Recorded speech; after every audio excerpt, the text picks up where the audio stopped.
The 1st Cavalry Division, Air Mobile, was activated in July 1965 at Fort Benning, Georgia, giving the Army 5 types of combat divisions: infantry, armored, mechanized, airborne, and now Air Mobile.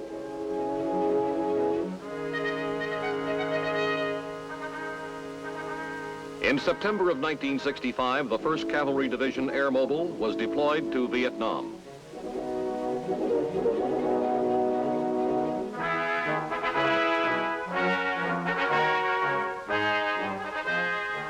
Paraphrasing Secretary of Defense Robert S. McNamara, the introduction of air mobility will greatly increase the Army's capability to meet all kinds of threats. It places the Army on the threshold of an entirely new approach to the conduct of land battles. The designation Air Mobile expresses the ability to move by air and is what makes this division different, its greater degree of air mobility than any other. Many of these men of the 1st Cavalry Air Mobile are the same men who participated in developing the techniques of an air mobile division.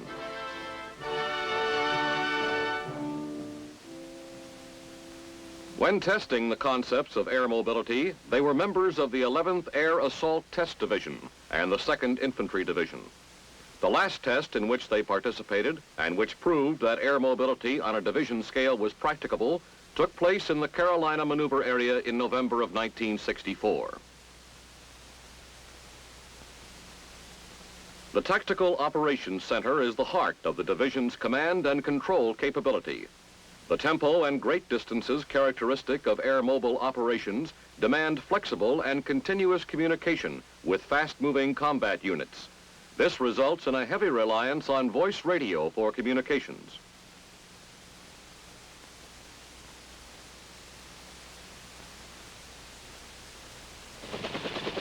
In order to maintain close control, commanders and their staffs move with as well as communicate with their forces. An aerial operations center allows a commander to accompany his units into the heat of battle.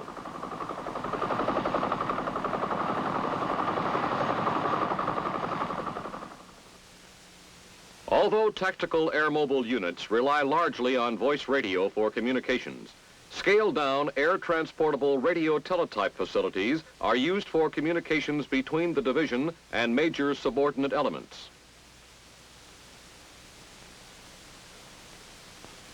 Here, a request for aerial surveillance gets prompt attention from the aviation group. Aerial surveillance is needed to identify, locate, and report enemy targets within the division's operational area. The increased dispersion and mobility of an air mobile division increases the need for timely and accurate intelligence.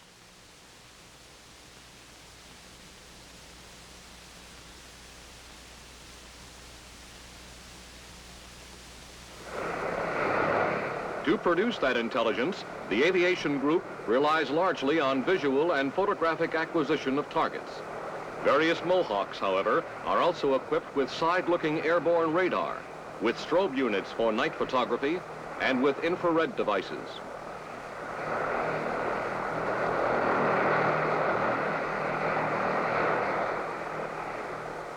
The majority of missions flown are for specific search.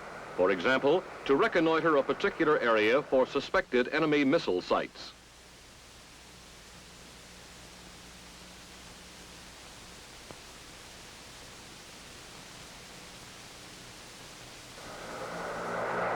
Mission completed.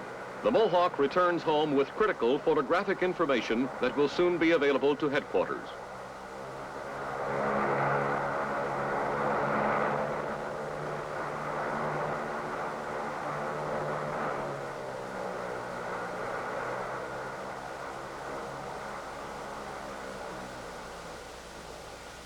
While the film is being processed, the pilot is debriefed for additional information on enemy activities that he may have spotted. Within the division, imagery interpretation experts pinpoint the location and nature of enemy positions.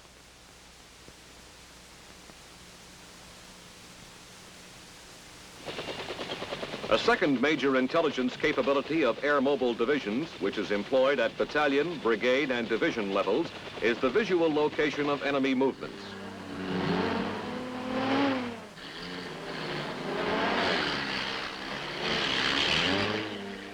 Reconnaissance patrols, slipped past enemy lines and landed by helicopter, also contribute significant intelligence on enemy activities. Surveillance can also be conducted during night operations and periods of low visibility.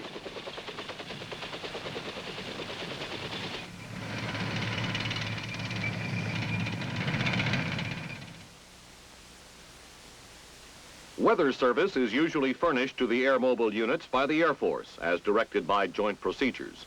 24-hour and 72-hour forecasts are transmitted to subordinate Air Force elements in the area several times daily.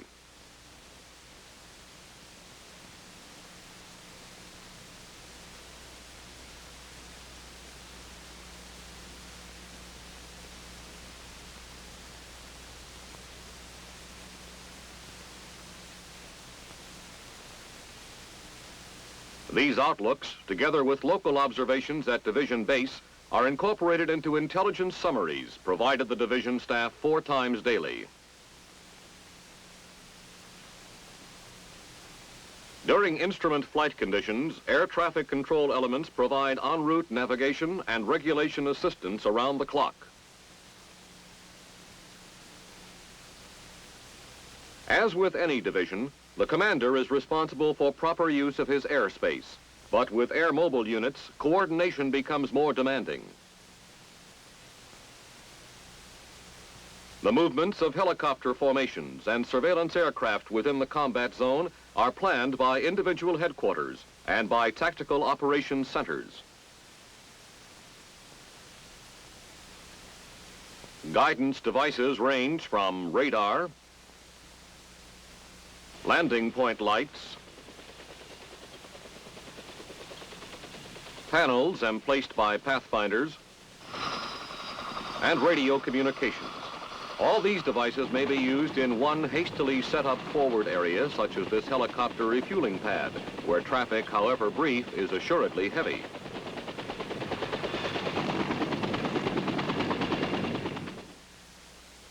The Air Force elements coordinate movement of their supporting craft through the corridors within the Army-controlled block of airspace.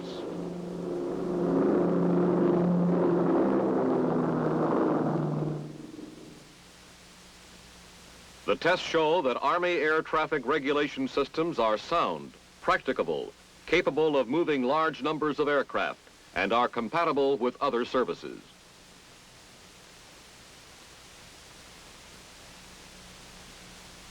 It is now D-Day -1. Plans have been made and operation orders issued. Final coordination is effected and instructions issued by the commander of an air mobile helicopter battalion to his staff and company commanders. They, in turn, brief their platoon leaders and pilots and make last-minute plans for the attack. As H hour approaches, details are checked here and by every unit commander throughout the division. This operation will move 2 brigades of 3 battalions each more than 100 miles to seize bridgeheads 50 miles behind enemy lines. During this test exercise, troops of the 82nd Airborne Division represented the enemy.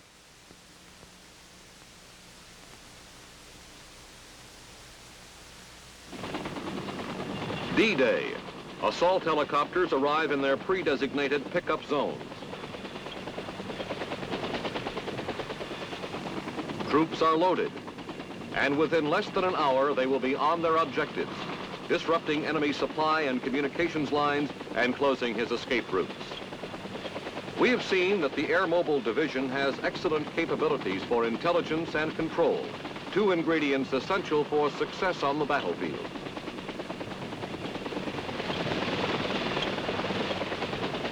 Now let's look at the capability that is expressed in its name, air mobility.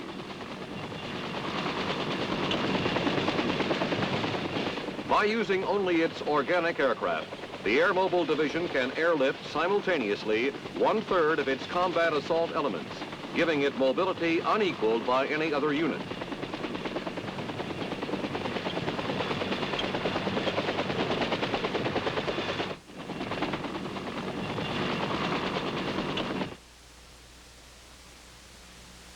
When Army aircraft are reinforced with aircraft from the Air Force, And with the use of airborne techniques to put assault units on the objective, this capability is increased tremendously.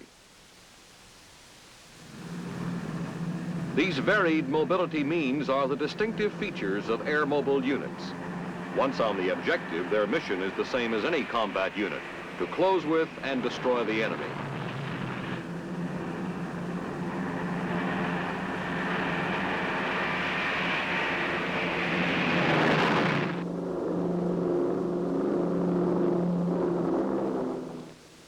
The backbone of the division's ground-based artillery is provided by 3 105 howitzer battalions. The lightweight howitzer is sling-lifted by UH-1D helicopters, familiarly called Huey, or internally loaded in CH-47 Chinooks. The howitzers are employed in roles similar to any division artillery. Displacement may precede, follow, or accompany the main body of the supported force.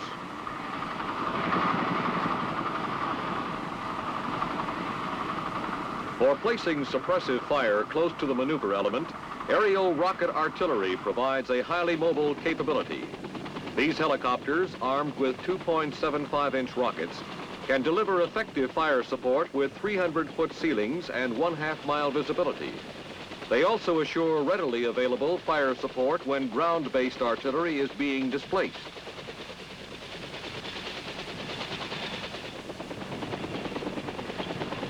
The displacement of ground-based artillery units is rapid, with the weapons seldom out of action for more than 28 minutes.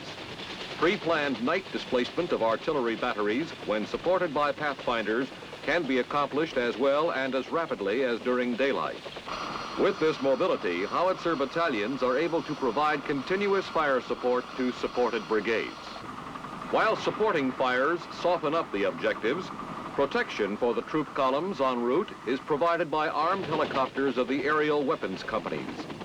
By ranging ahead of troop carriers, escort aircraft neutralize enemy anti-aircraft weapons, draw enemy fire away from helicopter formations, and divert the main force around heavily defended enemy positions.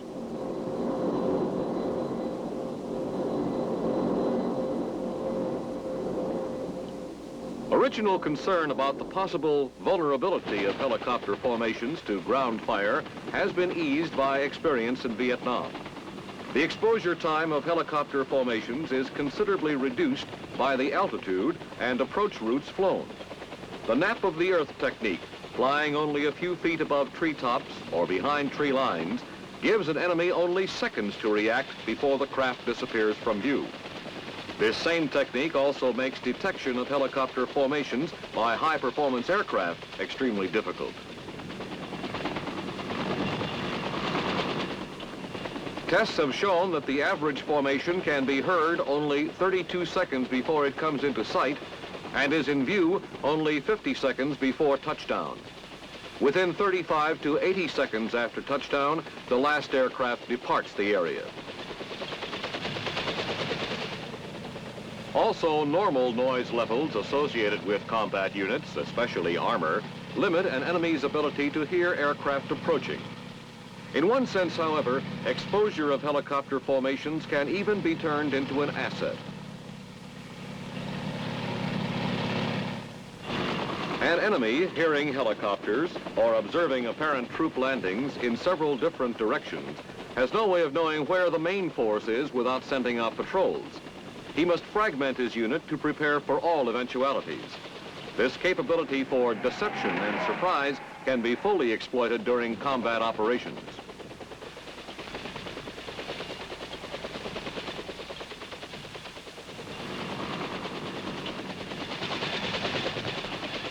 Armed helicopters traveling with the troop-carrying helicopters disrupt enemy defenses and keep his forces disorganized until the troop carriers arrive on the objective. As air mobile operations frequently take units beyond the range of core artillery, a greater requirement is placed on the Air Force to provide close air support.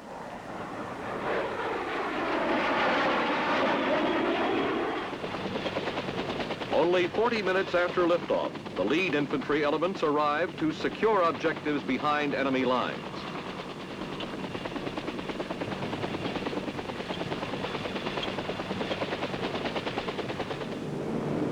As the brigade attack gains momentum, additional units arrive as reinforcements and to seize other objectives.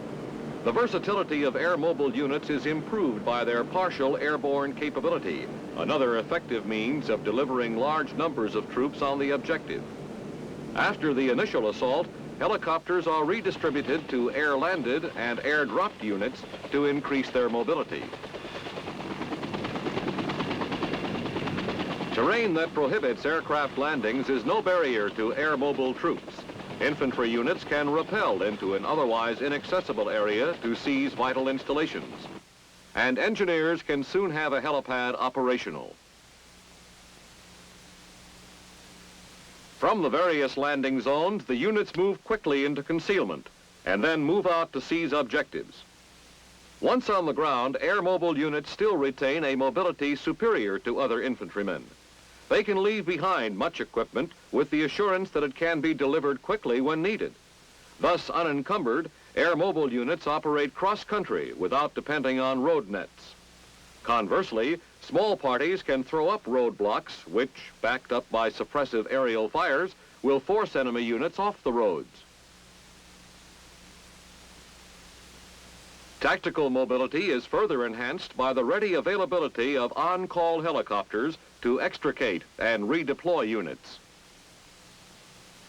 Whatever the means of delivery, air mobile troops have the distinct advantage of hitting the objective within minutes after liftoff. Not fatigued by a long or time-consuming ground march, they arrive fresh and ready to engage the enemy.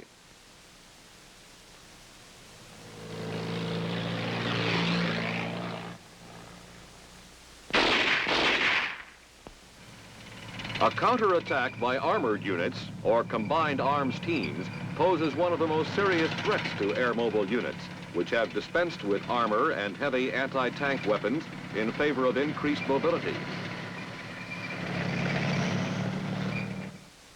Air mobile units, however, retain effective anti-tank defenses. Organic weapons, such as the Law or the 90mm recoilless rifle, back up the rapid construction of tank obstacles.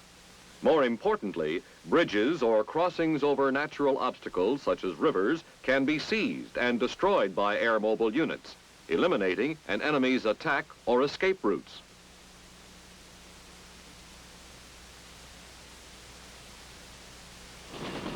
Air mobile units, which are not dependent upon such crossing sites, can then press their attack against a constrained enemy who can be pinned against the natural obstacles.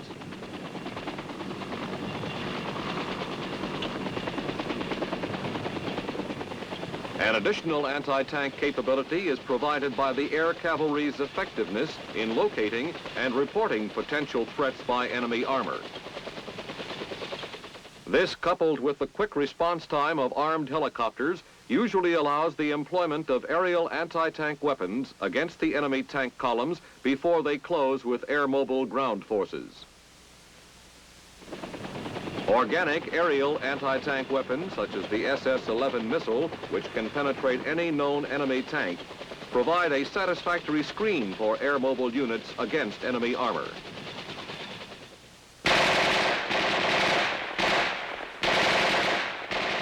Once an objective is taken, there follows the equally important task of holding that objective. This means sustaining operations over an extended period of time in hostile territory, without an unacceptable reduction in maneuver, firepower, and logistical support. Such routine functions as the evacuation of prisoners of war and wounded personnel become especially critical with air mobile units. The capacity of helicopters is limited, and large numbers of evacuees with the resulting diversion of manpower and aircraft from other functions could have serious repercussions. This is largely solved by rushing evacuees to central locations by helicopter. From there, they are backhauled by support aircraft, returning empty from supply missions.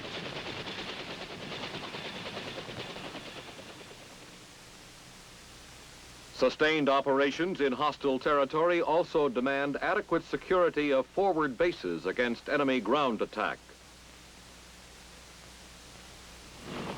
The large number of aircraft in logger areas and near command posts makes detection from the air likely.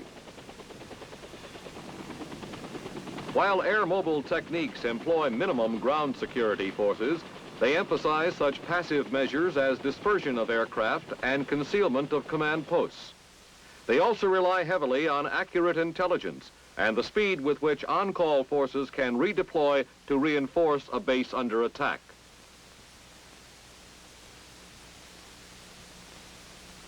Perhaps no mission within an air mobile division is more critical to sustained success than adequate resupply.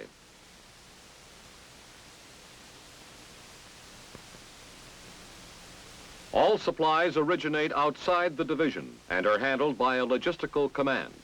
Once received by the Air Mobile Division, they are redistributed within the division by the support command.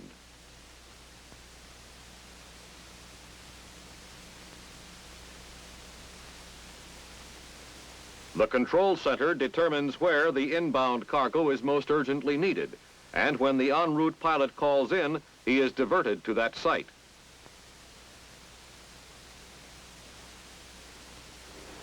POL requirements are a major concern to a division that moves fast, far, and travels by air. Resupply must be quick and plentiful.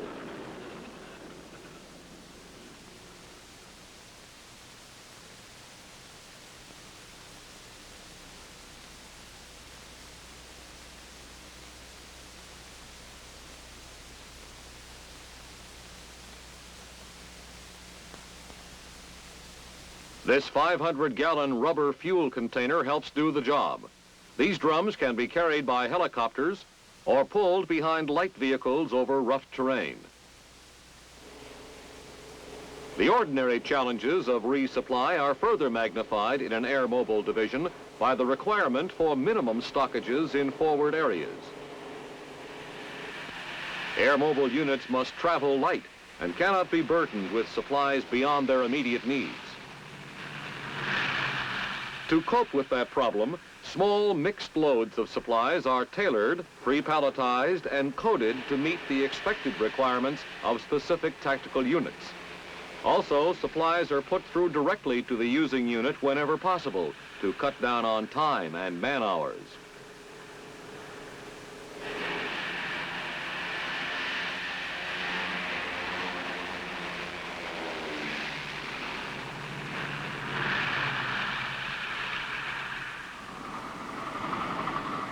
Refueling areas are established concurrently with air mobile attacks and within a short flying time of the objectives.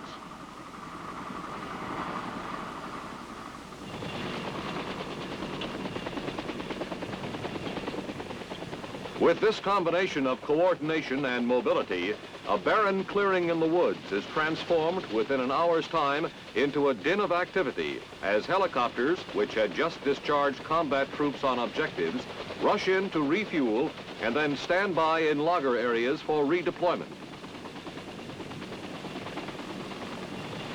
Unlike POL, the requirements for rations within an air mobile division are no greater than in standard units, but they are requirements that must be met nevertheless.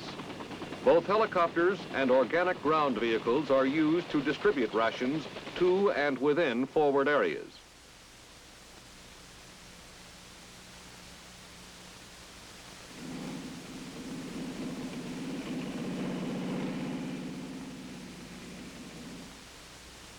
Scaled-down purification units, which are quickly set up and readily transportable by air, assure a plentiful supply of safe water from local sources.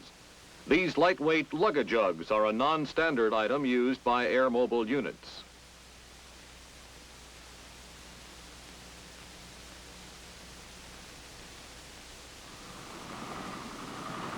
In any division, the systems and functions are dependent on each other for success. Firepower is of little import without intelligence, mobility of little consequence without communications, and all of these systems will soon deteriorate without proper maintenance procedures.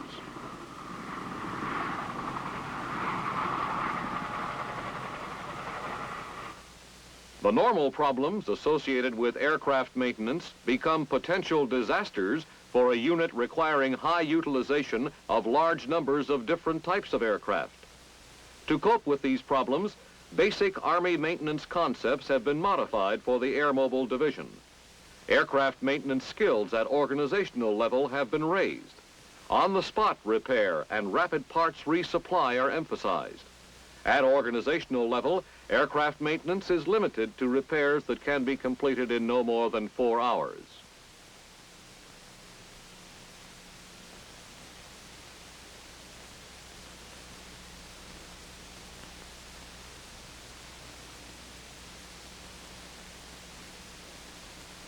Direct support maintenance is performed by aircraft maintenance companies organic to the division, either in forward areas or at the division base. Direct support maintenance is limited to repairs that can be completed in 72 hours.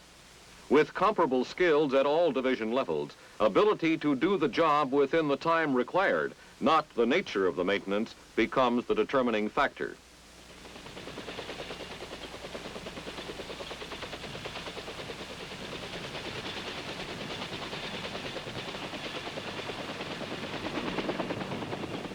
Higher level maintenance is provided by a non-organic general support, maintenance, and supply battalion.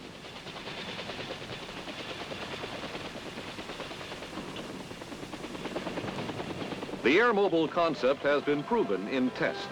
Now in Vietnam, it is being proved in combat. In tactical situations, the distinctive capabilities of the Air Mobile Division are due primarily to its greater strength in organic aircraft. Other divisions, in varying degrees, can be moved by air. The Air Mobile Division, more than any of the others, can also move itself by air. This is what enables the Air Mobile Division to move rapidly and directly to key objective areas over any kind of terrain and deliver its soldiers fresh and ready for immediate combat, to maintain operations at a rapid tempo and high intensity, and respond swiftly to changes in the tactical situation, to support itself logistically within the division area by means of its organic aircraft, to operate in enemy areas using only the enemy's vertical flank to get in and out, and to exploit rapidly any opportunities presented by the enemy and any advantages achieved by other friendly forces.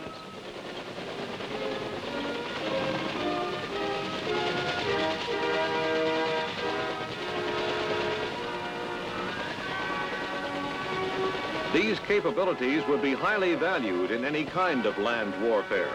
They are particularly desirable for operations against guerrilla forces, including conventional military units that employ guerrilla methods.